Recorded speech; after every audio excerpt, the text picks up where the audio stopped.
Hello and welcome back to World of Tanks with Taffy. Today we're looking at the Stug 3, the mighty Stug. I love this tank. I love it so much I rebought it after getting past that horrible grind on the Jagdpanzer 4. So, straight into the Stug 3. Hit points, 350 as we can see on the right there. 350. Yeah, that's okay. The Panzer Swaffle 4C, 350 again. It's not too bad, but the Stug has one thing that the flak bus does not have. It has some armour.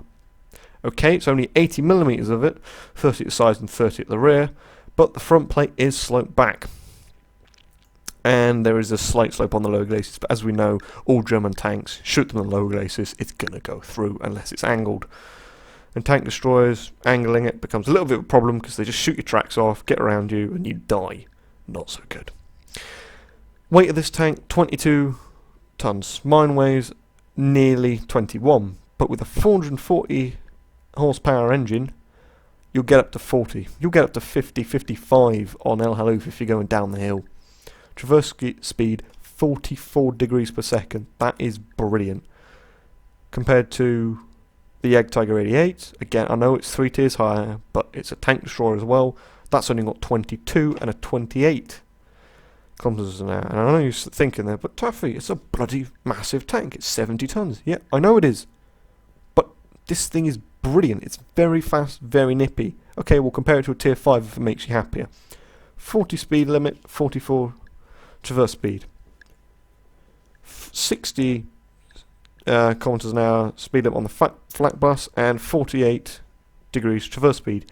Okay, flat bus is better, but the flat bus doesn't have that much armour. It has no armour. And it's a massive target. I mean, look. Side of the Stug. But there. Side of flat bus. Massive peak. This thing they might as well have just given us a decal that just says shoot me here. With a big circle on it and a bullseye. The Stug is quite nippy. Standard shell damage, 101 to 169.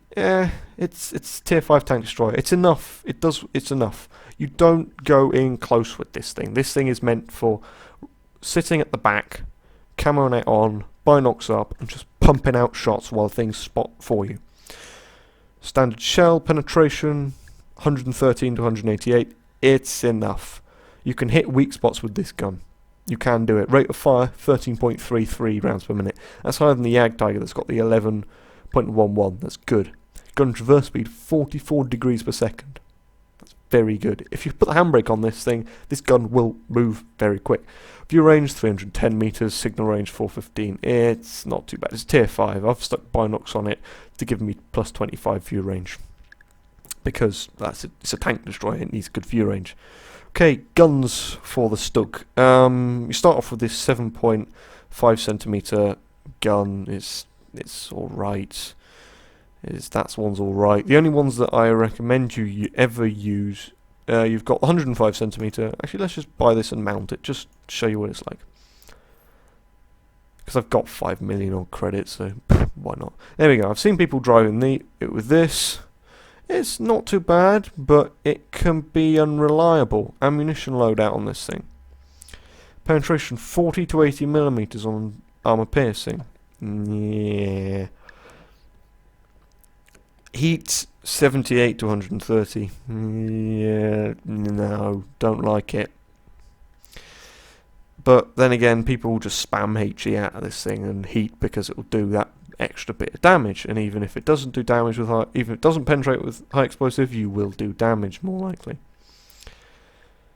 So there we go. Put the top gun on this thing, which is the gun that you really want to be using. I find this the best gun. It's a 7.5 centimeter Pak 43L70 gun used on the Stug 3, Jagdpanzer 4, the Jagdpanther, and the Nashorn. Compatible shells, as we said, AP composite rigid, and high explosive. We've covered the penetration and the damage earlier. So accuracy, 0.33.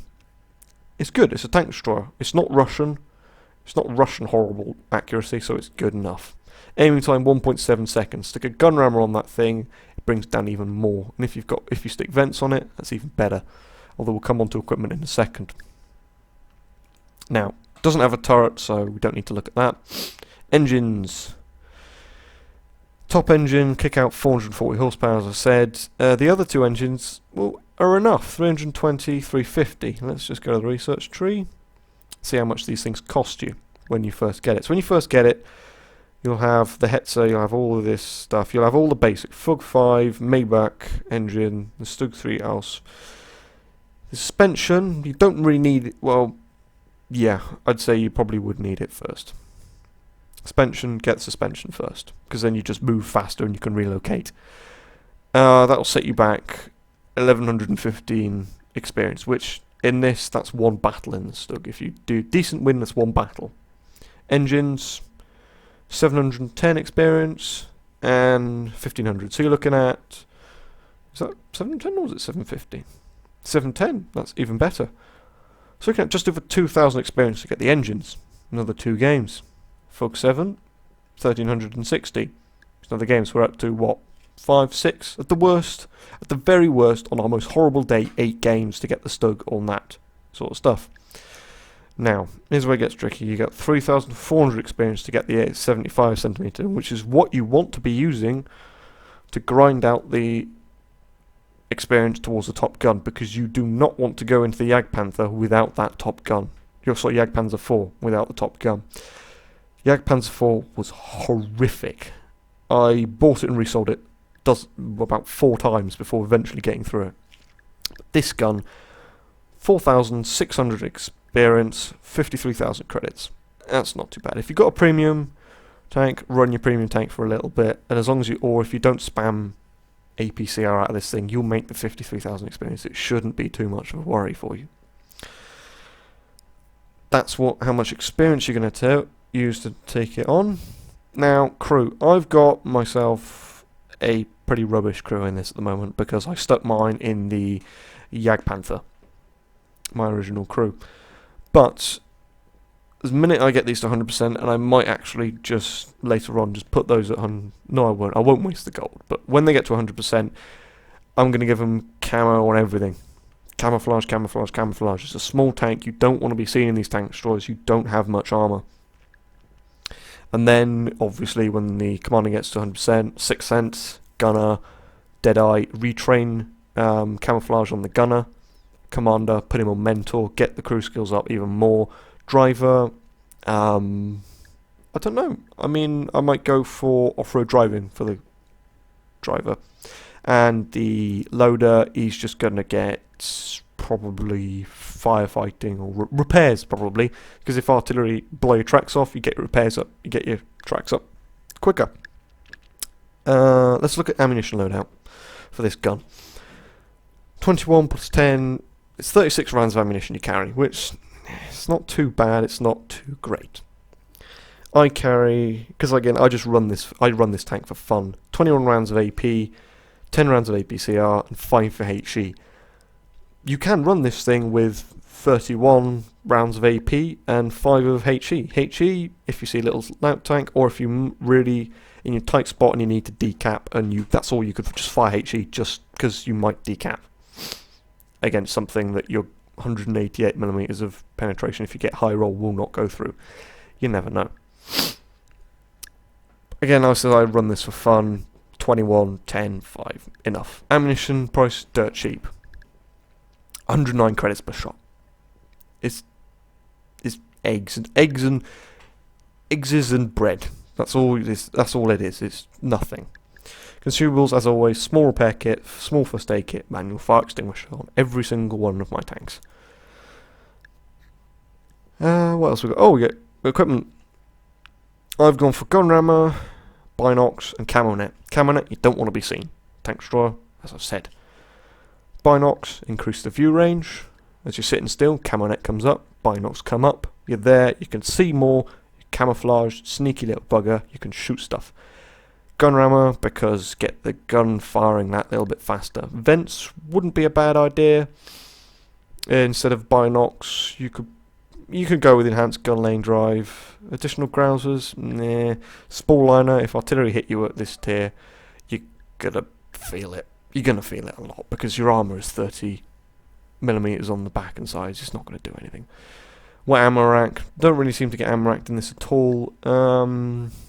Toolbox? Nah, just train your loader on repairs or something, or your gunner on repairs once they for your first or second skill. You don't really need to worry.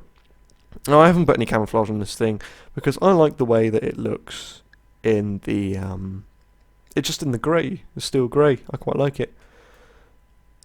But yeah, this thing, I had so much fun in this tank when I first got it, and then I went on to the Jagdpanzer 4, and I found it horrible. Not everyone finds it horrible, I must say. Some of the people I know absolutely love it. I didn't like it.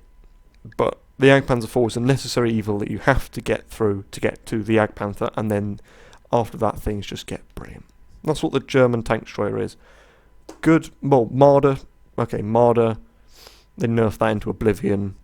Hetzer, great little fun tank. Stug, great little fun tank. Great little fun tank. Jagdpanzer 4, it's like Marmite, you either love it or you hate it. Jagdpanther, good. 30 in Jagdpanther 2, very good. Jagdtiger, ooh, lovely. And then the Jagdpanzer 100, that thing just, I don't know what that gun fires, but it feels like it's throwing a Stug at you. That's what it feels like if you get hit by one of them. Yeah, it feels like it's actually firing light tanks at you. It does that much damage to you. It's ridiculous. But Stug, very fast, very little nippy tank. Good camouflage on it. Great gun. Thoroughly enjoy playing this tank. As always, guys, you've been brilliant. Thank you for watching. Please like, favourite, and subscribe. And I'll catch you next time. Keep calm, and game on, guys.